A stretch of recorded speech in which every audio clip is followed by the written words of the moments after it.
Hey everyone, this is John DeLynn. I have some sad and some possibly happy news to announce. This is going to be a very short announcement. First, the sad news. Mormon Stories Podcast has just received today a temporary restraining order requiring us to take down our interview with Adam Paul Steed, the courageous whistleblower to Mormon-church Boy Scout sexual abuse in Idaho, and one of the many victims of 8 Passengers Therapist Jodi Hildebrandt. We are not at liberty at this time to publicly discuss the details of the restraining order, unfortunately, so I won't be providing that here. For those who are not yet able to see the Adam Steed interview, in it, he focused on the following. Number one, his story of courageously speaking up as a victim of Mormon church-backed child abuse in the Mormon Church's Idaho Boy Scout program. 2, how Adam and his father fought to successfully change the statute of limitation laws for child sexual abuse victims in Idaho.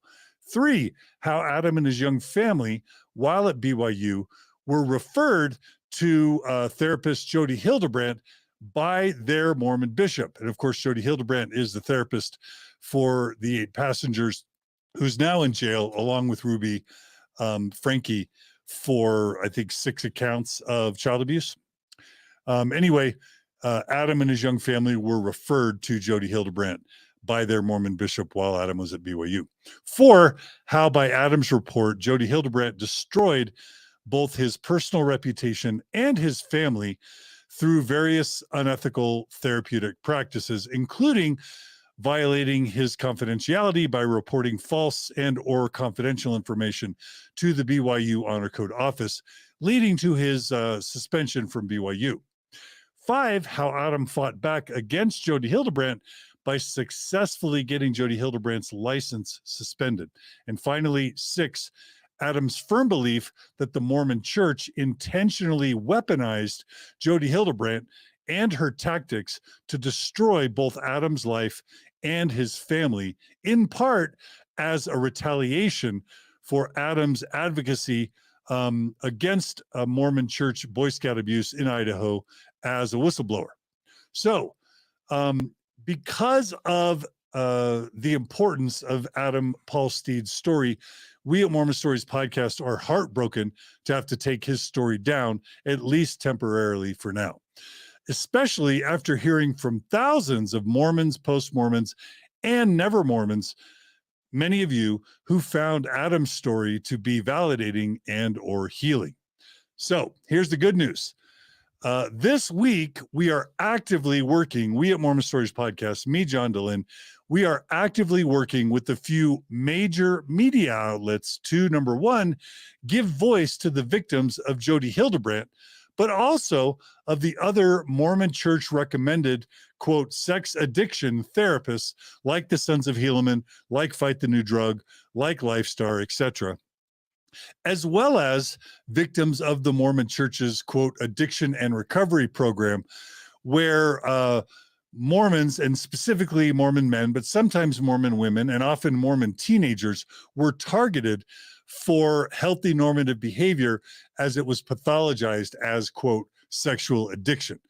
And then secondly, we are working with a few media outlets to hold both the Mormon Church and these unethical therapists and programs like Jodi Hildebrandt accountable for their malpractice. So here's what I need from you.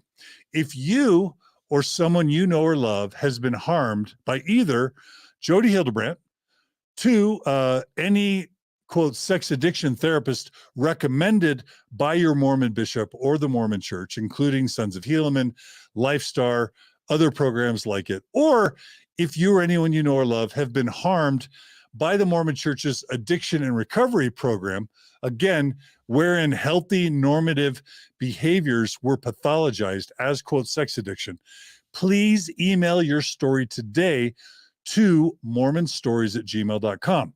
In your email, I need you to include the following sections. So 5 sections. Number 1, the date range that you or your loved ones worked with the people or the programs that we're discussing.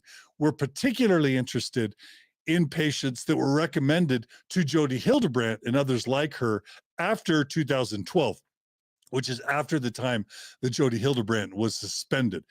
And of course, if within the past 5 to 7 years, you were recommended by your Mormon bishop or the Mormon church or Mormon church leaders to Jodi Hildebrandt or Lifestar or other programs in the past 5 years, we're even more interested in that.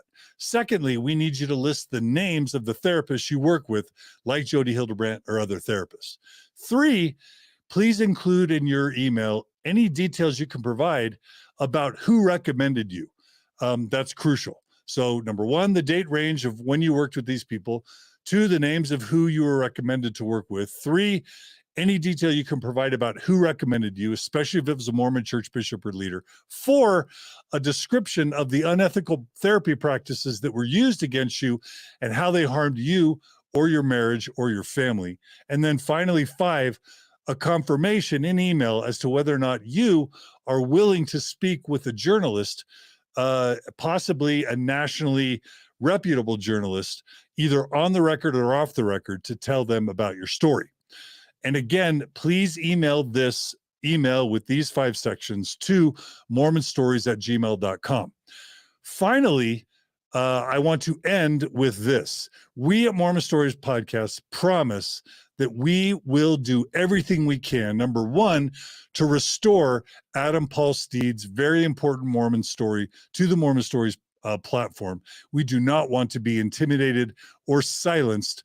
And more importantly, we do not want people like you and people like Adam Paul Steed to be silenced from telling their story about how they were hurt by the Mormon church and by its unethical practices and teachings and its unethically recommended unethical therapists. Number 2, we at Mormon Stories Podcast promise to help you and other victims like you tell your stories about Jodi Hildebrandt and other unethical Mormon church recommended Mormon therapists and practices on Mormon Stories Podcast and elsewhere.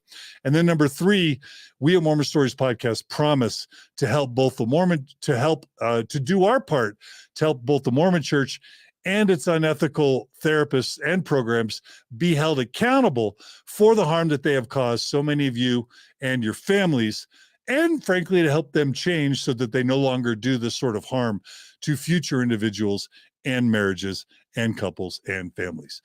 That's where we are. Thank you so much for your support. Thanks to everyone who is donating right now through Super Chats. Thanks to everyone who donates to Mormon Stories and the Open Stories Foundation to make this stuff possible. I'll just add that, again, we are going to fight this in any way that we can.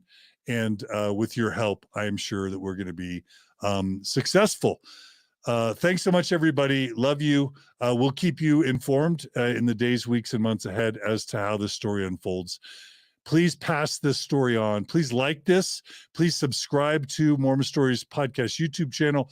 Please share this information far and wide so that everyone can hear it, so that we can get the stories we need to make all this better, and so that we can continue to have Mormon Stories Podcast be a platform that helps protect people, helps people tell their stories, and helps hold the Mormon Church accountable for the ways that it sometimes harms people. Thanks, everybody. Talk soon. Love you, and we'll see you all again soon on another episode of Mormon Stories Podcast. And we can't wait to release these stories about Jodi Hildebrandt and other Mormon Church recommended therapists and programs. Take care, everybody.